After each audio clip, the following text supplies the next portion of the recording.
Let's turn to tonight's topic and speaker. In the wake of North Korea's continued nuclear weapons development and new sanctions against them as a result, the idea of a united Korea seems more far-fetched than ever. Dr. James Person is a diplomatic historian. He's the Deputy Director of the History and Public Policy Program and coordinator of the North Korea International Documentation Project at the Woodrow Wilson International Center for Scholars in Washington, D.C. Tonight, he will give us a broad overview for Korean relations and his perspectives on the future of a reunified Korea. After Dr. Person's presentation, as usual, we will have time for your comments and questions. So please help me welcome Dr. Person.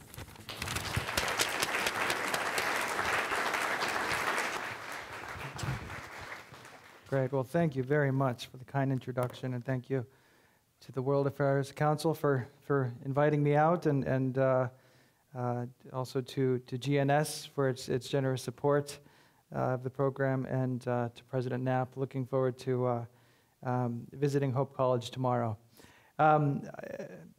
This is probably one of the hardest talks I will have given up to this point, because with the way things are going on the Korean Peninsula, it just seems that the goal that the two Koreas have of reunifying is it's getting further and further away, and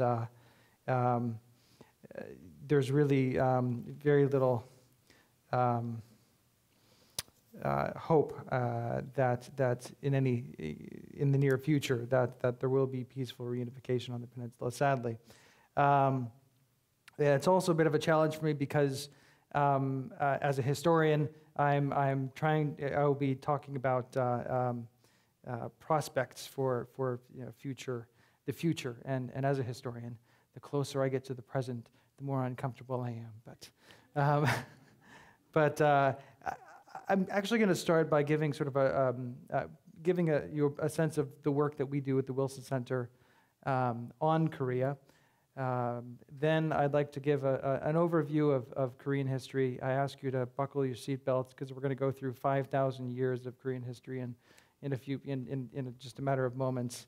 But then we'll talk about some different stages in the history of inter-Korean relations since national division up to the present. So the Wilson Center is a congressional research institute. We were founded by Act of Congress in 1968 to carry out the ideals and principles of President Woodrow Wilson, who, before going into public service, was an academic. He was a political scientist / historian, was at Princeton University, became president of Princeton, and believed, even after going into public service, that you could bring scholars and policymakers to one table and have them engage in dialogue and inform one another. And that's what we try to do at the Wilson Center.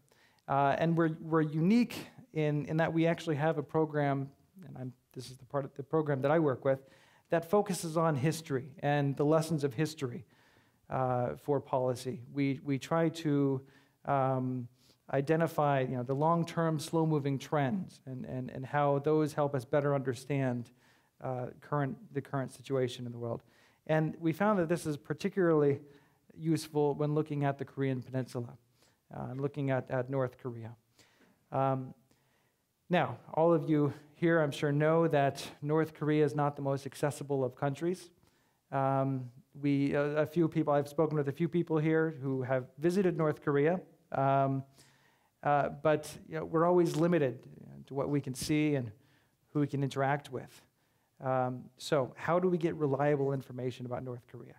Well, you have, of course, the official publications that the North Koreans release, the biographies and autobiographies of the ruling Kim family. I think Kim Il-sung, who died in the early 90s, just published the last version of his biography or autobiography. I feel like Jeb Bush. You can laugh. No, I mean, but they've been publishing them even though the guy's been dead for a long time. But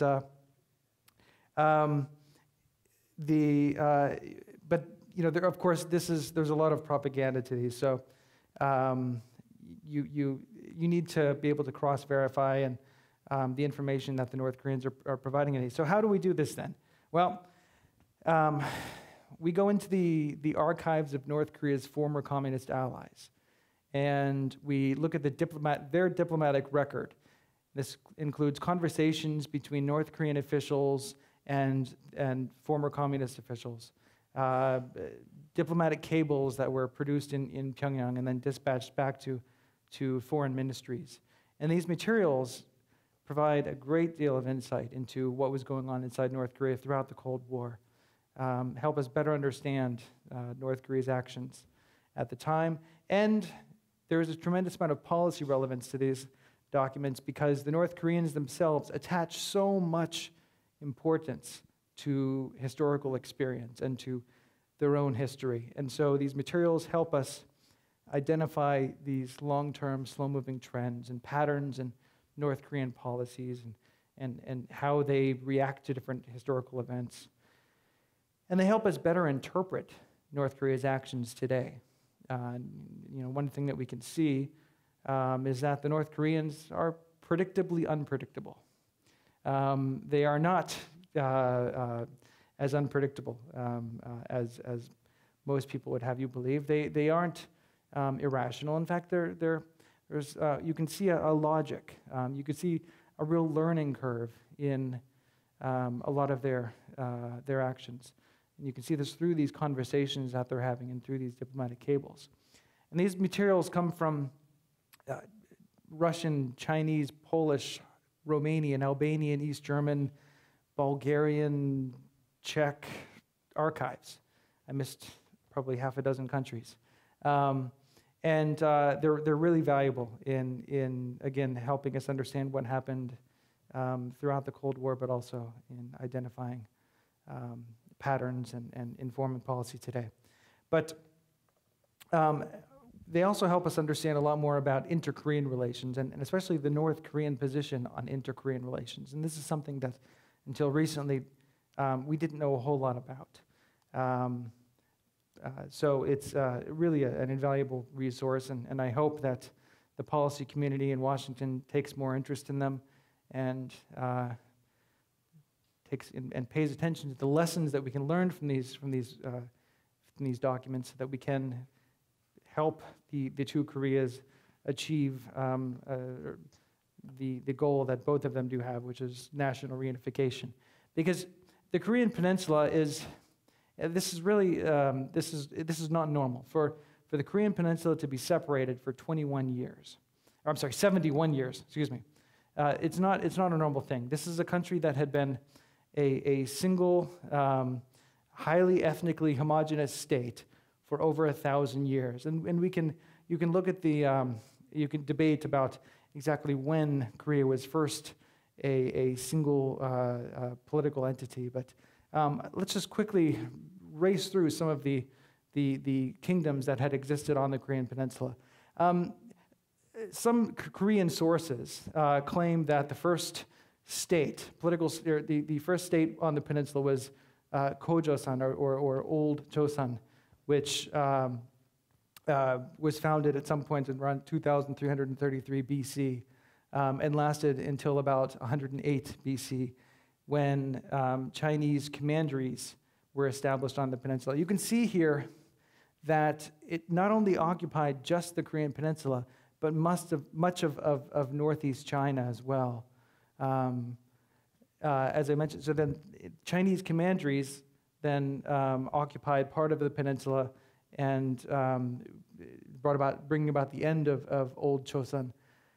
These three commanderies on the peninsula lasted for about 300 years. And you can see up in northeast China, there's this Goguryeo. This was made up of remnants of the families that ruled old Chosun, and they eventually took over much of the peninsula again, though in the very southern half, you had a number of states and confederations. So you had Koguryo to the north, Paekje, Kaya, and Shilla on the southern half of the peninsula. Kaya was absorbed by, which was more of a confederation, was absorbed by Shilla, and by the 7th century, Shilla had become the dominant power and conquered, defeated Paekje and Koguryo. And so we have this period called Unified Shilla. A lot of people will point to this, to Unified Shilla, as the first time that the Korean peninsula was really unified.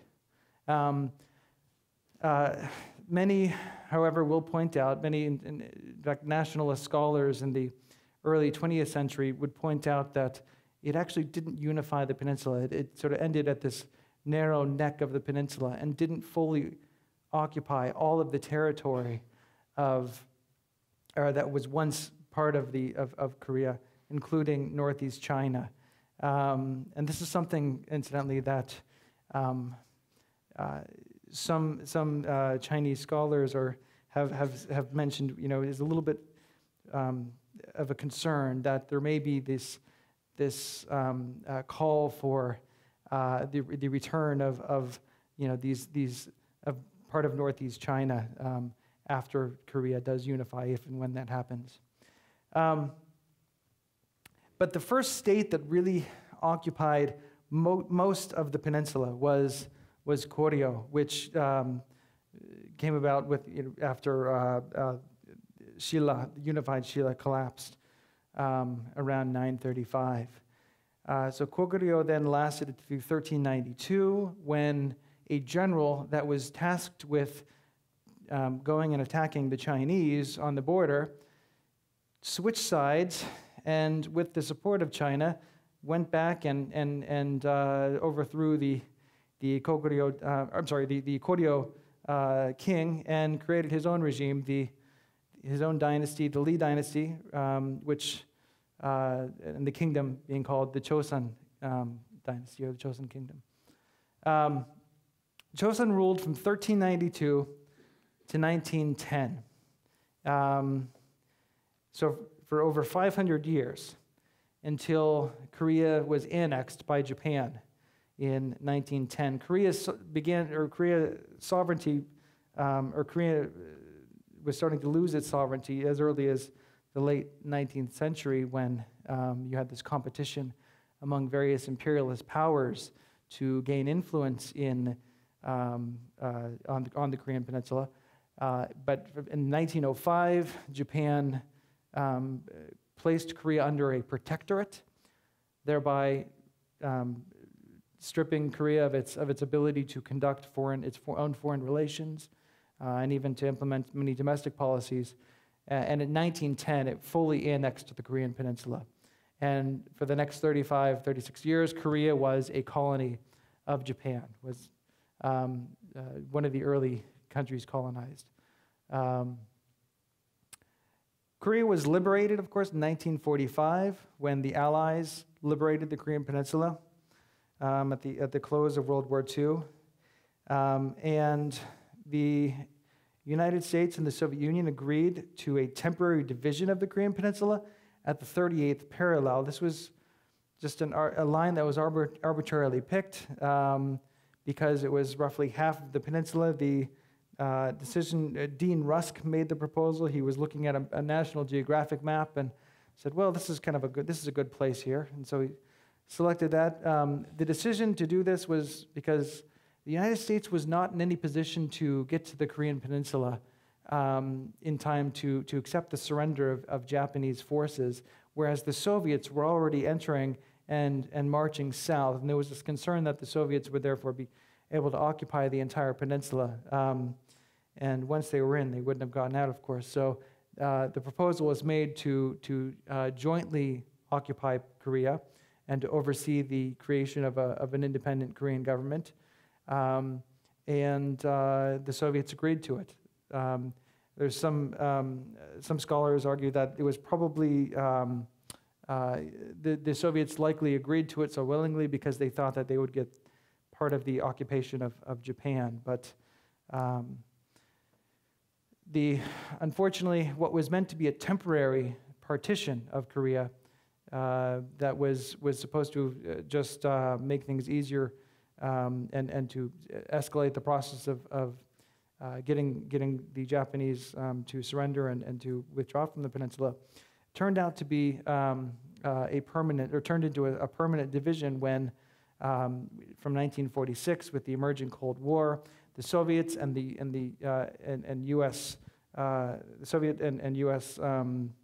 Authorities on the peninsula, who were in charge of overseeing the establishment of a provisional Korean government that would serve under a trusteeship, could not agree on the composition of a provisional Korean government. The Soviets supported or had indicated that only those countries that agreed to a trusteeship, something that infuriated Koreans because it would mean several more years of oversight and not immediate independence. And this is after 35 years of Japanese colonial rule. They wanted immediate independence. The U.S. supported the inclusion of any political party, so this disagreement led to stalemate, and in 1948, 2 separate states were declared on the Korean Peninsula.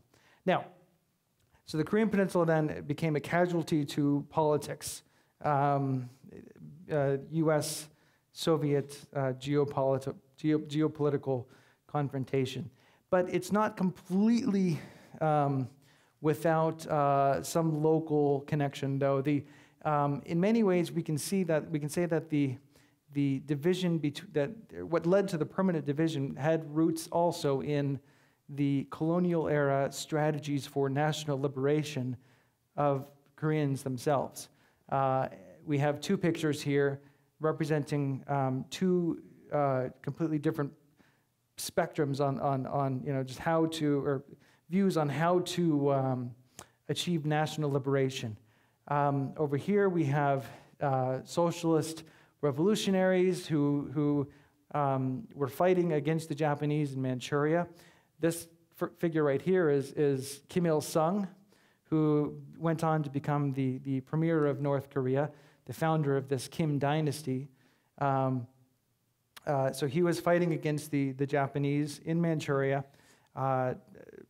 quite unsuccessfully. He didn't, I think there was maybe one pitched battle where he occupied a town for a few hours and killed a couple of policemen, but the North Koreans, of course, have turned it into this legendary battle that, this turning point that led to the liberation of the peninsula. On the other side, the socialist revolutionaries wanted immediate independence, and they identified communism as the best way to achieve modernity for Korea. So skip past all of these other stages of development and adopt communism and become a strong and prosperous nation. On this side, we have people who were working with who believed that the best way to achieve independence for Korea during the colonial period was to work within the international system and to get international recognition for their efforts for Korea's independence and to create a strong country that is integrated into a democratic capitalist society. So this left-right split during the colonial period leads to, in many ways, this north-south division of the peninsula, aided, of course, but also, as a result of the emerging Cold War. So here we have Kim Il-sung, who was in that earlier picture, and Syngman Rhee, the first president of South Korea, a graduate of George Washington, Princeton, and Harvard universities. George Washington, then he went to Harvard, then Princeton for his PhD, where, incidentally, he knew Woodrow Wilson. And rumor has it he even had a crush on Woodrow Wilson's daughter. So this again, this left-right split becomes a north-south partition, but with the Cold War. Now, as I mentioned before, the Korean Peninsula, it depends on where you if you accept the unified Shilla as the first time the peninsula was unified, or if you look at Koryo or even Chosun. But probably up to, we could say that for over 1,000 years, the Korean Peninsula was on the Korean Peninsula. You had ethnically homogeneous, unified state for over 1,000 years, and today we have Korea divided for over 71 years, and this is not a normal situation. Just by contrast, we can look at Germany. Germany was unified just 74 years when it was divided in 1945, and 45 years later, it's unified. Vietnam also, just 152 years. We had a unified state, divided for 21 years before it was reunified. So the division of the peninsula, of the Korean Peninsula today, is not natural and is a real tragedy of geopolitics. So let's look at a couple of the major stages in inter-Korean relations. So since 1945, when the peninsula was divided. But I start with 48 because 48 is when you had then when the two Korean states were declared. First, the ROK with the Republic of Korea, South Korea, was declared when the United Nations went in seeking to have elections all across the peninsula. The Soviets would not allow the United Nations into Northern Korea, and so elections were only held in South Korea. And under the auspices of the UN, the Republic of Korea was declared in August of 1950. A month later, 1948. A month later, the Democratic People's Republic of Korea was declared. So you had from that period then, you had two mutually antagonistic states on the peninsula. So this first period, then 1948 to 1972, we can say you had this period of existential antagonism. Of course, it's during this period that you have the Korean War. When in June of 1950, North Korea attacked South Korea and quickly overran and occupied much of the southern half of the Korean Peninsula. The United Nations adopted a series of resolutions after this invasion and ultimately authorized the use of force to assist the Republic of Korea. By October of 1950, the Republic of Korea, the U.S., and 15 other UN nations pushed the North Korean forces all the way up to the border with China. And this then led to the intervention of the so-called Chinese People's Volunteers. UN forces were pushed back down the peninsula before a stalemate developed near the 38th parallel, which is where the country was initially divided. Seoul changed hands a couple times over the years. From 1951, peace talks started, but dragged on for 2 years before an armistice was declared on July 27th, 1953, when the United Nations Command, which was represented by the U.S., the North Korean People's Army, and the Chinese People's Volunteers signed an armistice establishing a ceasefire and a demilitarized zone, or DMZ, across the peninsula. But it left many issues, including the maritime border, unresolved. This is something that would later come back to haunt them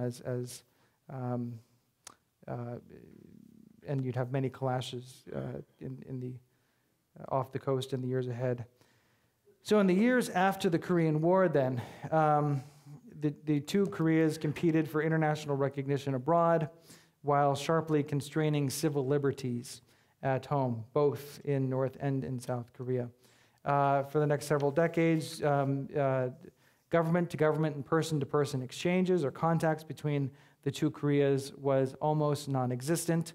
You had a lot of focus on, so with international recognition, trying to get international recognition, both Koreas competed with one another to see who could get the largest number of diplomatic, or to get recognized by diplomatic, or by other countries rather, who could establish more relations or with other countries. And the North Koreans were very pleased, for example, when Seychelles agreed to recognize them over South Korea, because it was another notch in their belt.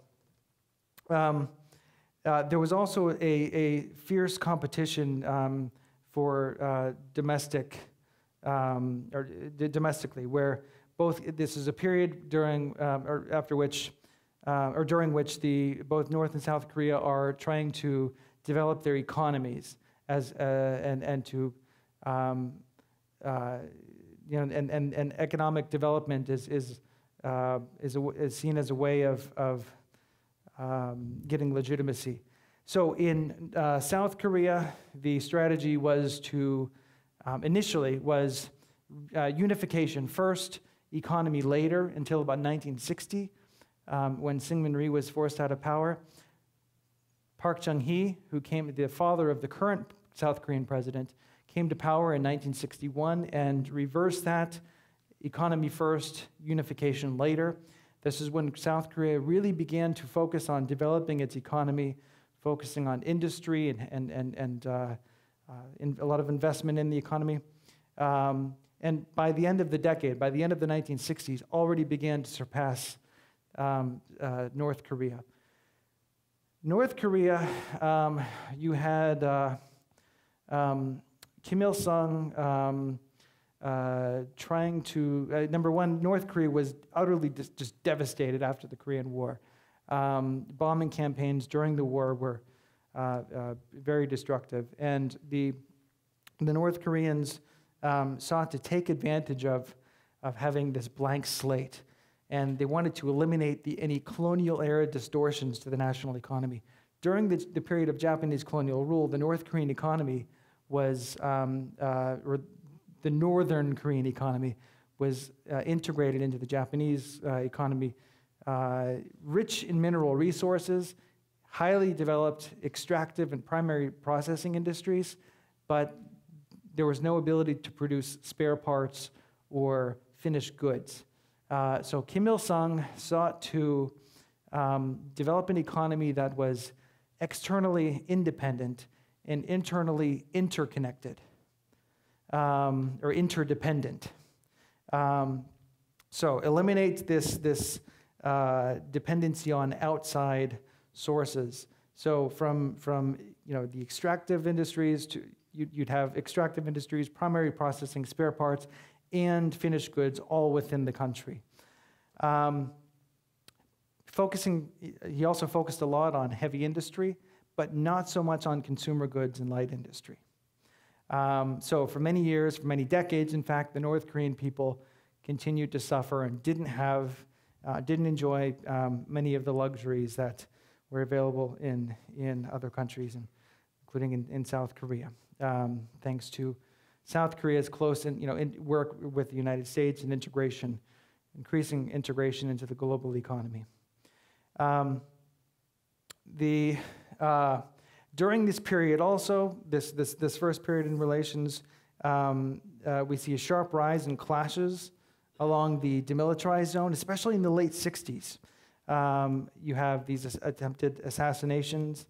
In 1968, for example, 31 North Korean commandos snuck into South Korea and tried to assassinate the South Korean president and his family at the South Korean presidential compound, the Blue House, getting within a few hundred meters. In 1967 alone, there were 347 cross-border provocations from the north into the south. It's almost one a day.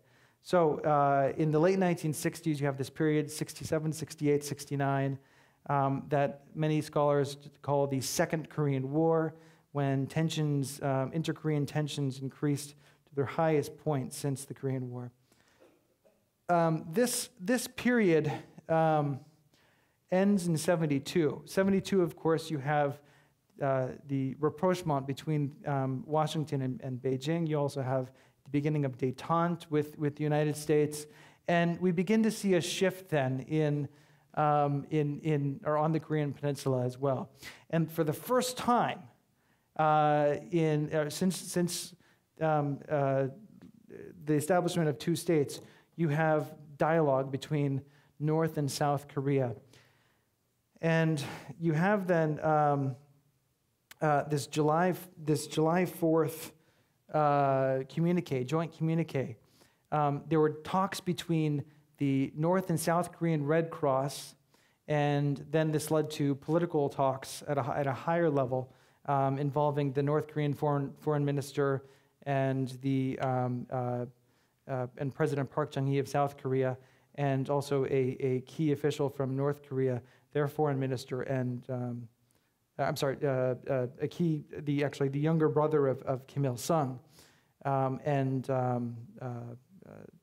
the South Korean president. This joint communique was a groundbreaking statement, but it called for the resolving of the Korea problem without foreign intervention. It also called for eliminating propaganda against one another. It was really a major step, especially after so many decades of virtually no communication between the two states. President Park Chung-hee of South Korea abandoned the Hallstein Doctrine, and which would have meant that any country that recognized North Korea would have to no longer recognize them to establish diplomatic relations with South Korea. And instead, he said, we will, even if you can recognize both of us, we'll accept that. So it was a transformative period, but unfortunately, and it was also again part of this broader geopolitical transformation as the Cold War was transforming, and you had rapprochement and détente. But it didn't last long, unfortunately. The North Koreans quickly realized that, within 2 years, they realized if anything was going to happen on the Korean Peninsula, you needed to have the direct participation of the United States. And talks quickly broke down. The North Koreans, in fact, started contacting the United States directly. We ignored them. And we begin to see a rise in tensions between the two Koreas again.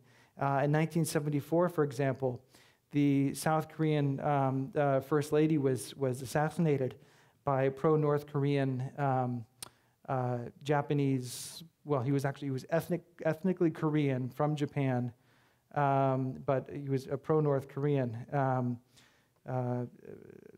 who came into a speech trying to kill the South Korean president, but instead killed his wife. We also have further attempts throughout this period in 1983 to kill the South Korean president.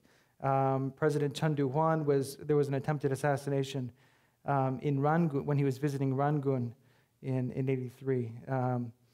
So there were so tensions quickly escalated again between the two Koreas and throughout the period. There were some periods of engagement still throughout this period. You had they understood that they were coexisting, but there and there were still some periods of engagement. For example, in 1984 there was a disastrous flood in South Korea.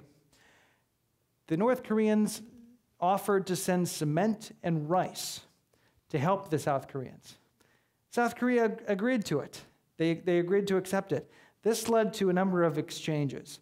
both family exchanges. This is when you have family reunions between the families that were divided by the division of the peninsula and by the Korean War. There were family reunions held in Pyongyang and in Seoul.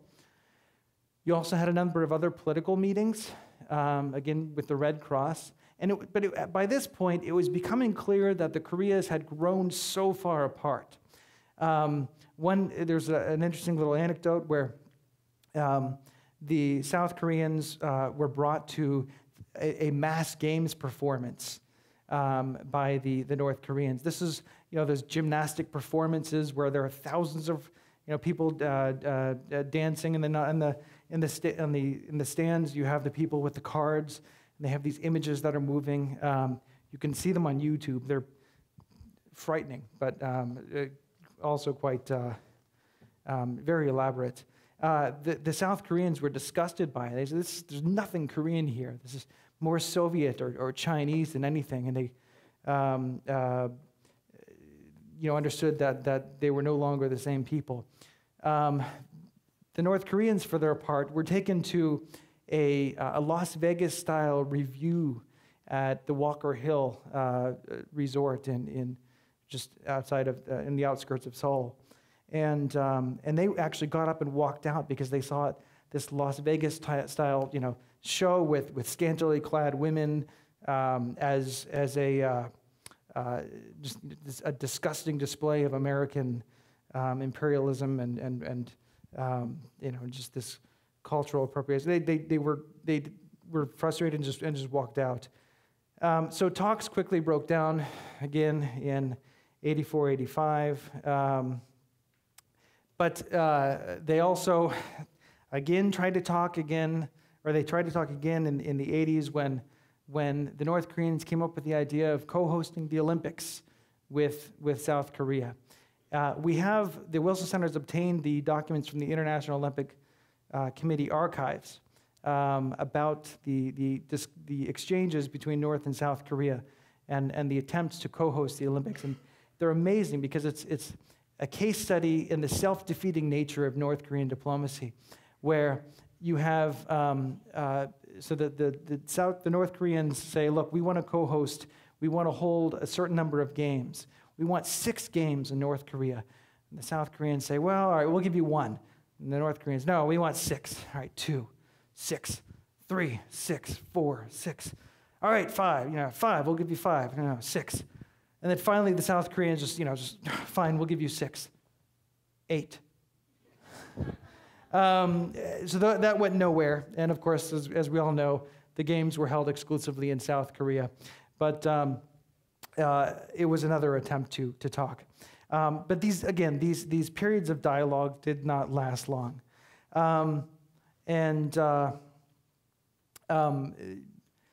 But we did have, there were more cases of provocation. I mentioned already the attempt to assassinate a president in Rangoon and other provocations. But we have, from 1983, we begin to see a major shift when South Korea's first democratically elected president, Roh Tae-woo, who was in office from 1988 to 1993, begins to develop a policy, or focuses on this policy called Nordpolitik, that sought to establish or normalize relations with the DPRK's allies, both China and the USSR, in an attempt both to improve the South Korean economy, but also to leave North Korea so isolated that it would have no choice but to work with South Korea and to reduce tensions. This actually led to some improvements in the relationship, to increased interaction. This, again, didn't last, though. And his successor, Roh Tae-woo's successor, Kim Young-sam, had a more hardline approach to North Korea. But with the end of the Cold War, things began to transform. You have in the early, this is still under under No Tae-woo, you have a couple of agreements that were landmark agreements at the time, but quickly violated by the North Koreans. For example, this agreement on the denuclearization of the Korean Peninsula in 1992. And then you have another development in 92, the entry of the two Koreas simultaneously into the United Nations. But once Kim Young-sam came into power in South Korea, things, taking on a more hardline approach again to North Korea, things begin to get a bit more, the relationship isn't as smooth as it was, and you don't have as many exchanges for some period.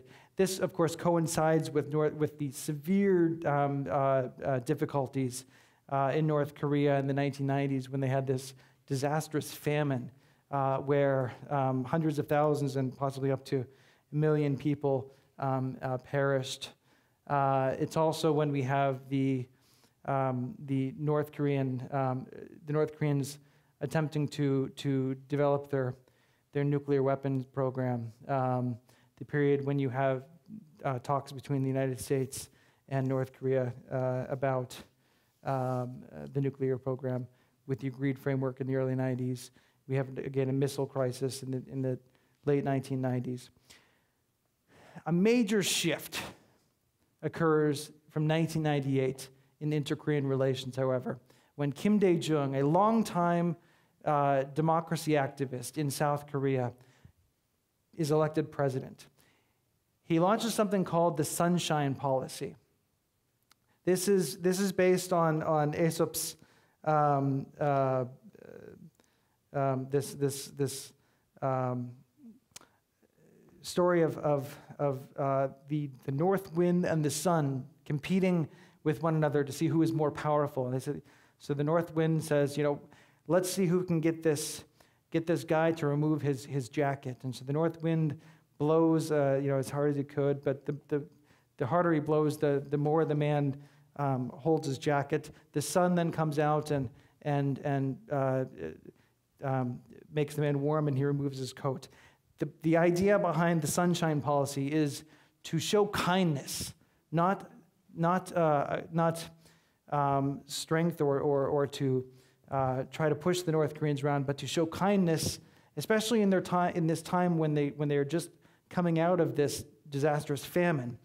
And through this kindness, the North Koreans will hopefully then shed their jackets or open up and engage in more dialogue with South Korea. So it's to separate economics and aid from politics to engage North Korea.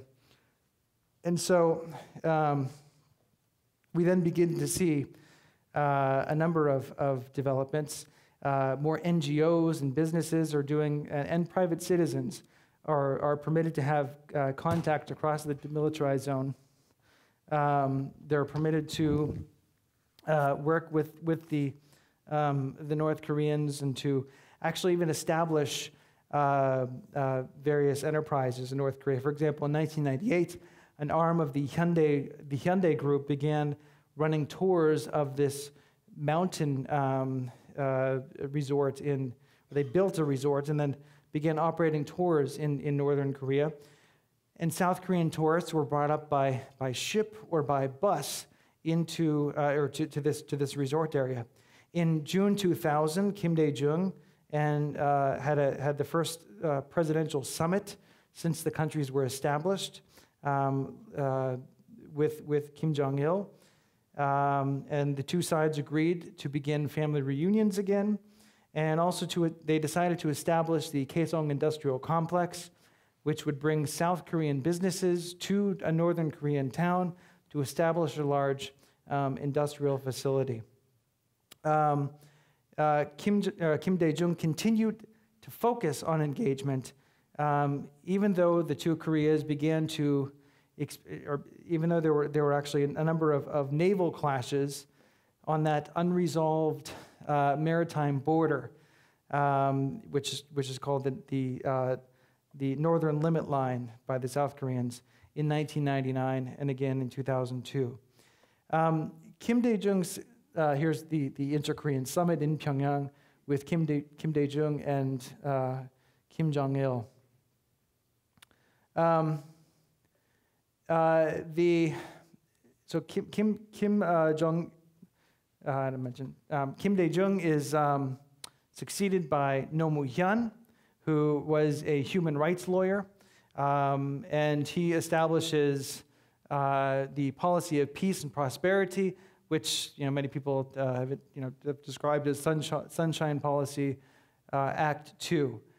So despite the ongoing tensions with North Korea, especially after its first nuclear test, and during the six-party talks, the North Koreans and the South Koreans continue to build on to the, or continue to separate policy or politics from economic and humanitarian engagement, and continue building, for example, the Kaesong Industrial Complex, maintain these tours to Kumgang Mountain, every once in a while held also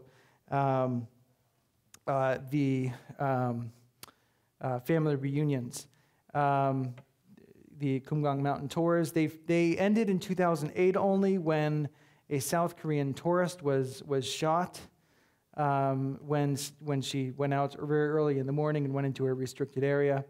But for a decade, they lasted. Here's the Kaesong Industrial Complex, which was established in 2004 and operated until a few weeks ago.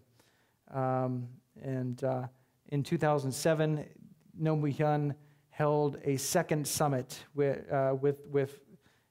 Kim Jong-il of North Korea. This is at a time when he felt that the six-party talks that were discussing the denuclearization of North Korea, he felt were at a good stage, and so and at a very late stage in Roh Moo-hyun's presidency, decided to hold this this summit and to build up and to increase humanitarian assistance to North Korea. The relationship did not. These positive developments in the relationship didn't last very long. However, when Lee Myung-bak was elected president in 2008, a lot of people describe it as the death of the Sunshine Policy. He was much more of a hardliner toward North Korea.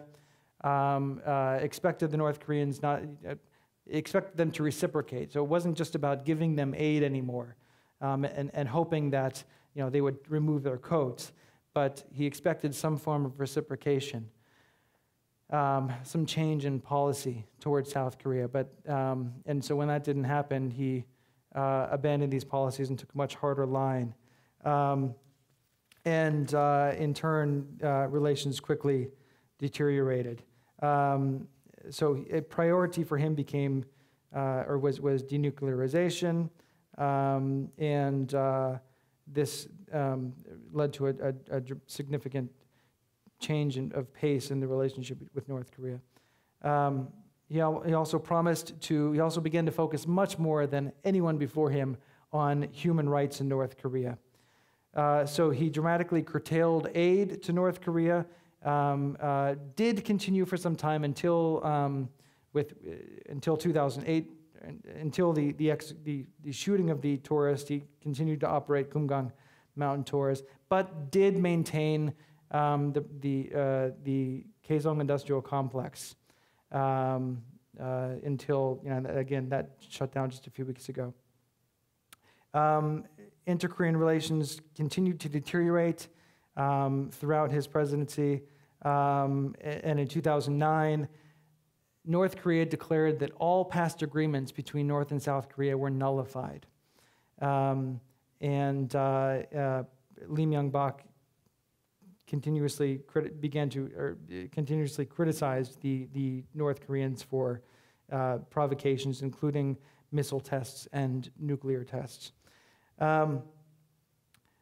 In 2009, there was very short-lived hope that things were turning around when Kim Dae-jung, the author of the Sunshine Policy, died, and North Korea sent a high-level delegation to his funeral, but that didn't last very long.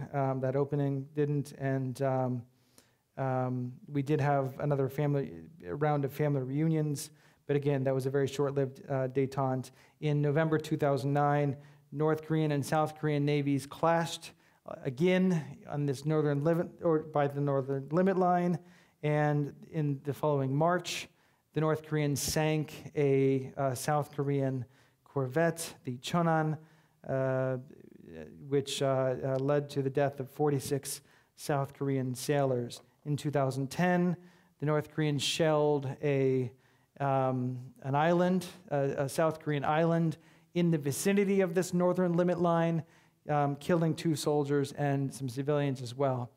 The relationship has not improved since President Park Geun-hye was inaugurated. She, as I mentioned, is the daughter of Park Chung-hee, the president from 1961 to 1979 of South Korea. She came in with the policy of trust politique, which, part of which she would encourage, or she would support the continued enhancement of economic assistance and economic cooperation with North Korea, but she expected reciprocation. She expected also that North Korea would not engage in any more provocative actions. And if they did, then they would be held accountable. South Korea, for example, would not permit another sinking of one of their ships. They would not permit the shelling of their island without responding in kind. More recently, as we've seen, the Kaesong Industrial Complex, after this most recent nuclear test in January and the missile launch in February, relations have dramatically deteriorated. And the Kaesong Industrial Complex, which from the early 2000s was this one lifeline, or this one link between the two Koreas, was severed. We are at a period now where it's like we're back before the Sunshine Policy, where you don't have the economic, you no longer have the economic linkages, but just antagonism between the two Koreas. So I think we should probably talk about prospects in the Q&A, and we can get into some of the more specifics about where we're going from here. But Korea today remains the last country divided by the Cold War. It's these economic contacts did not bring about political change, as the author of the Sunshine Policy and his successor Roh Moo-hyun had hoped it would. North Korea is just still continues to use provocation as a way to achieve its diplomatic goals, and the unification seems to be postponed indefinitely. The only possible way that one can see forward is through the collapse of the North Korean system, but unfortunately they've demonstrated time and again how resilient they are. So things don't look good right now on the peninsula. But why don't we open the floor for some questions?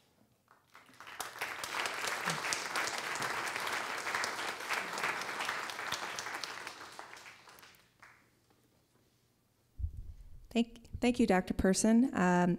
We'll have audience come up with some questions, but I have one to begin. As a historian, you mentioned that you get more nervous the closer you get to the present, but what does the history tell us about the future of inter-Korean relationships? What is the way forward, do you think?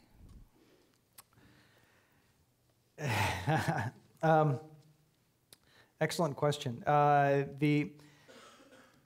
think we have to go back to the lesson of the early 1970s, when North Korea and South Korea were engaged in dialogue, but North Korea began to reach out to the United States as well, recognizing that nothing was going to happen on the peninsula without the direct participation of the United States.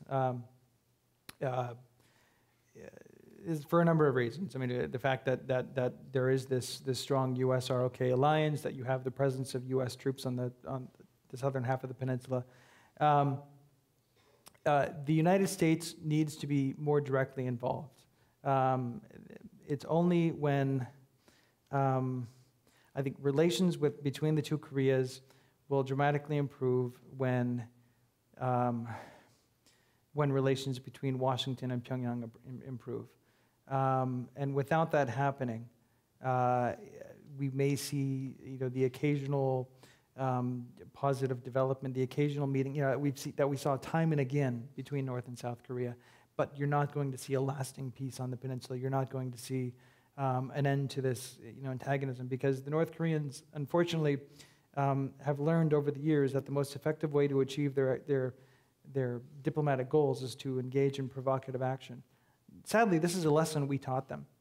Going back to 1968, this period, the Second Korean War that I described, when North Korea was engaged in all these provocative actions. One of them was they seized an American ship, the USS Pueblo, in international waters. They expected us to retaliate militarily. You can see this from the documents. You look at the Romanian and East German records from the period, and they're describing how the North Koreans are evacuating Pyongyang. They're telling the embassies of their allies to evacuate all non-essential personnel and to build bunkers. They're fortifying the nation. Not only did we not retaliate militarily, we actually sat down, negotiated with them for 11 months, and gave them what they wanted. We signed a document that said that we harbored, ill will, and we had these bad intentions toward North Korea. And this is something they'll show you. And I'm sure those of you who went to North Korea saw this document. They probably showed it to you. We tore ours up right in front of the North Koreans. We said, we're just trying to get back our crew, and we'll sign this. But then we completely disavowed this statement. But the North Koreans still have their copy, and they parade everyone in front of it. But so the North Koreans got what they wanted. And they understood that, not only were we not going to retaliate militarily, but we'll sit down and negotiate with them. Fast forward a few years to 1974, then, when they start trying to talk to us. They're trying throughout the 1970s, throughout the 1980s, to talk to the United States. And we send back their letters. We, ignore the efforts of intermediaries, the Pakistanis, the Yugoslavs, the Romanians, to get us to talk to the North Koreans. We ignore them. This reinforces the notion that the best way to get our attention is not by saying, hey, can we talk, and sending us letters and talking about normalizing relations and replacing the Korean War armistice with a peace treaty, but to engage in provocative actions. And you can see the full evolution of their thinking in the early 90s when, in conversations with the Russians, and we have these Russian documents, they're saying to the Russians, the Russians are actually, so the Russians are encouraging the North Koreans to abandon their nuclear activities. And the North Koreans say, thank you very much, but it's none of your business. We're using this as leverage of the United States so we can talk to Washington, because we understand this is the best way to get Washington's attention. But again, without the involvement of the U.S., there's not going to be any lasting peace on the peninsula. Thank you. Hi. Going back to something you said earlier, you said there's really no prospects until the current regime in North Korea is no longer there. What are those prospects? And I guess how hasn't a military invasion happened after all the provocation that they've showed over these years? Why hasn't it collapsed, and why hasn't South Korea or somebody else taken it into their own hands? Over the years, the situation has changed over the years. North Korea, for example, throughout the Cold War had these mutual defense treaties with both China and the Soviet Union, so that precluded an invasion, because it would have led to a much larger conflict, potentially another world war, if the Soviets and Chinese had honored the agreement. They still have an agreement with the Chinese. So North Korea still has at least one alliance that China I think values the presence of North Korea as a strategic buffer. They don't like each other. The North Koreans and the Chinese do not like each other. We can see this in the records going back to even to the 50s. But North Korea is a useful buffer, and so the Chinese would not be happy if North Korea were attacked by South Korea, even if it's in response to South Korea responding to one of these provocations. Now, I don't think China would respond if, for example, North Korea were to sink a ship and South Korea responded in kind. But if we're talking about going in and taking out the North Korean regime, then that's a different matter altogether, and China might get involved. So the presence of big power interests is probably the reason nobody has gone in to remove the regime. The prospects of the regime just disappearing on its own, I mean, unfortunately, they're extremely resilient.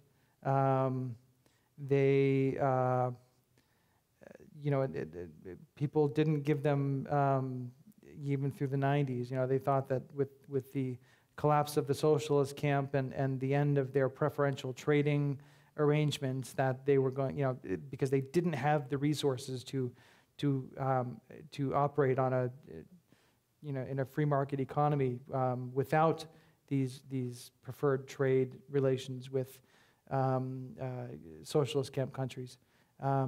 But they managed to muddle through, and we're seeing signs that the economy's improving some today. So short of some uprising, which I don't see as being within the realm of possibilities, because they're so organized and there's so much repression that you can't really mobilize more than a few people to. I don't see any prospects for collapse unless this young leader just gets.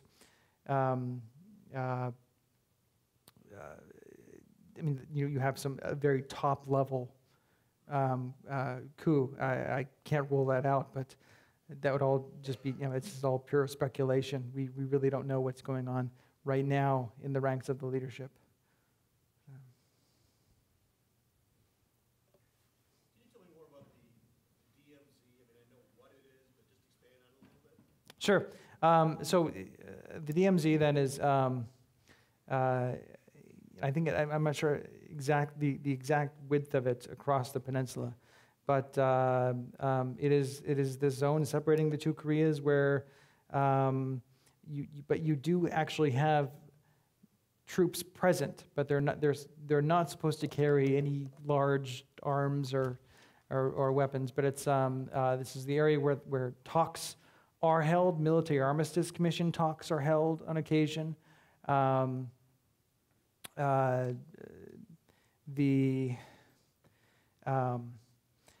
It's patrolled by both North and South Korea, and there is a U.S. presence along the DMZ as well.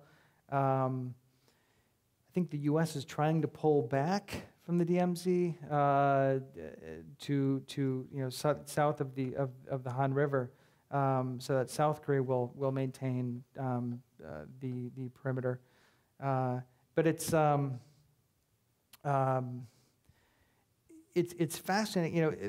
The South Koreans are today talking about turning it into an inter-Korean park of some sorts, where because despite the fact that you have thousands of mines, it's turned into this nature preserve where you have species that don't exist anywhere else on the peninsula anymore, residing in this little area that's separating the two Koreas. If you drive through there, you have you're astonished by the number of birds, and there are some cranes, for example, that are indigenous to Korea but no longer live outside of the DMZ, that have this that are actually have established this area where they're breeding in this in the DMZ. It's quite fascinating. But there are some civilians living in this area. There are some villages that were predating the division of the peninsula, the citizens live there, both from the north and from the south. How would you decide which one you're part of within that zone? Not exactly sure how they decided that, but it's. I suspect it was probably the initial, before they decided to expand it, and it was actually a line of a military line during the armistice talks. I suspect that if it was lied north or south of that line. So. Could you touch on any policy changes that have happened now that Kim Jong-un is in charge, or perhaps is in charge? And then could you also mention if Chinese relations with North Korea have shifted and how? Let me start with the second part of your question on China-North Korea relations. This is really something that's not well understood, the relationship between North Korea and China.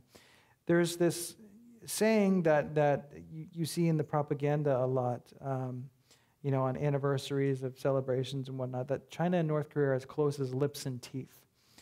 But if you look at the diplomatic record of North Korea's former communist allies, you see that this couldn't be further from the truth. There is a profound sense of mistrust going both ways, but especially from North Korea toward China. And this goes back to the Korean War, where the North Koreans were very uncomfortable first with this foreign military apparatus coming in and taking over command of, control of field operations. There were skirmishes over the use of railroads. The North Koreans, after the truce talks began, wanted to start working on reconstruction, and the Chinese People's Army, the Chinese People's Volunteers said no. You can only use the railroads for military purposes. As they're arguing over this, the trains are standing idle, being bombed by the Americans. The infrastructure is being destroyed. The North Koreans were resentful about this. By the way, it was resolved only after China forced North Korea to allow them to appoint a Chinese deputy minister of transportation. Talk about meddling in someone's sovereign affairs. This is something the North Koreans were very mindful of. Also during the war, the North Koreans blamed the Chinese for not carrying out this offense in 1951 that was quite successful. The Chinese said, Peng Dehuai, the commander of the Chinese People's Volunteers, said we need to stop and rest a bit. It goes back to the Korean War. In 1956, there was a major political event in North Korea where the Chinese directly meddled. They sent in a joint Soviet-Chinese party delegation, but the Chinese official, who happened to be the commander of the Chinese People's Volunteers, Peng Dehuai, already a bad relationship there, but then he's sent to investigate what happened in North Korea in 1956, and he forces Kim Il-sung to make changes, forces him to release people from prison who were legitimately, imprisoned, so that they can accompany him back to China.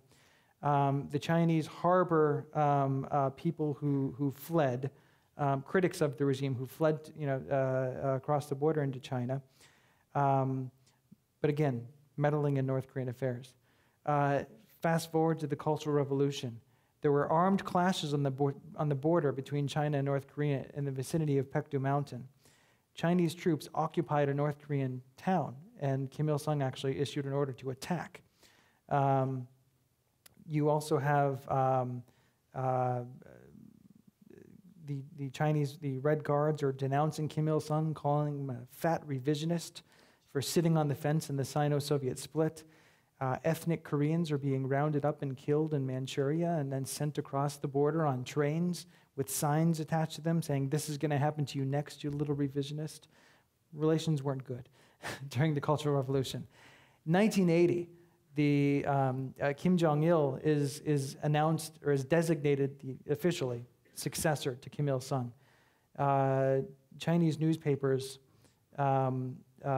actually openly criticize this, saying that this is something that happens in bourgeois societies. How can this happen in a communist state? Good point, but it angered the North Koreans because while it was the prerogative of the Chinese emperor to confer legitimacy on a Korean king during the dynasties, all these dynasties that we saw earlier, but to have an opinion on who Korea appoints as a leader in 1980, that was just unconscionable to the North Koreans.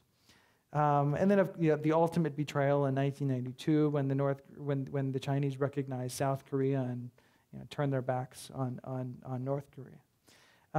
So there are these episodes that you see in these diplomatic documents again and again and again, in so many conversations that the North Koreans are having with others, as proof of why they don't trust China, and they never will, because China will continuously try to interfere in their politics.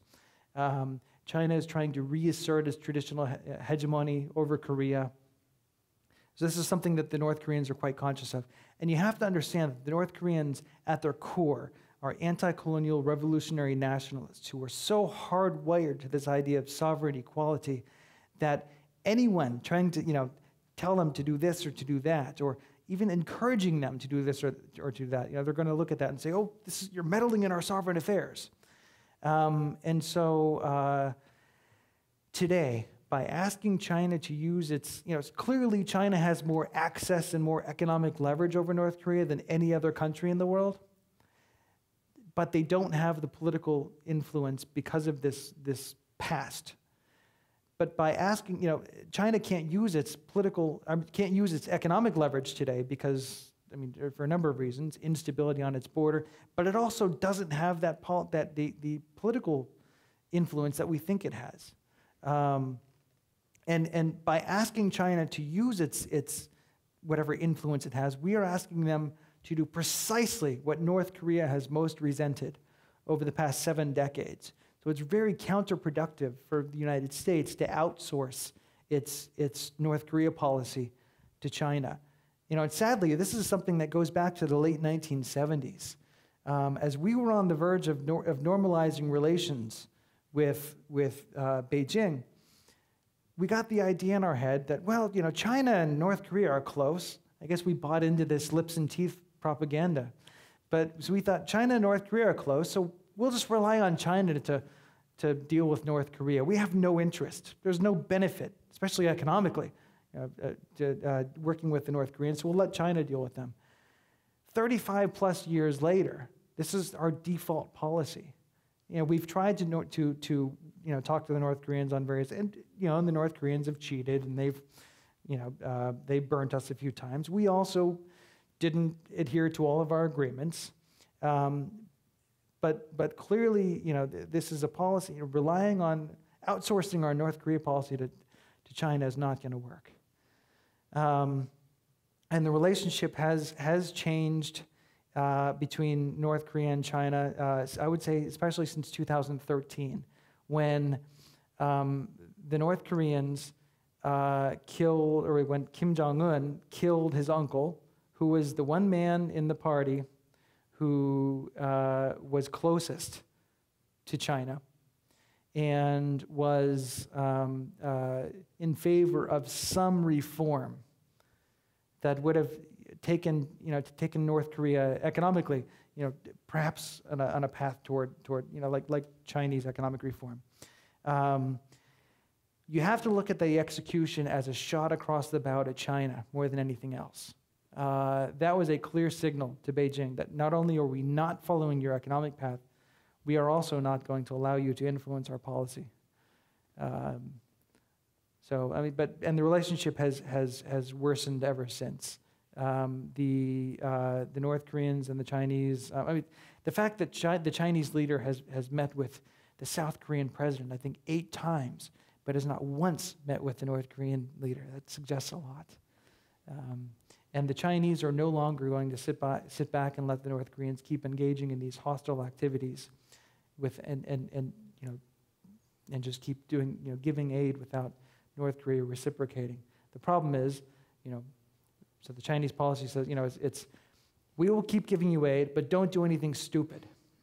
And when they attach that stipulation, don't do anything stupid, the North Koreans again, you're violating our sovereign prerogatives by making that condition. So it's a tough relationship. I hate to say it because it's pretty clear that there's a lot to read in between the lines in the things that you come across at the Wilson Center, but we are out of time, so I want to thank you again. Thank you.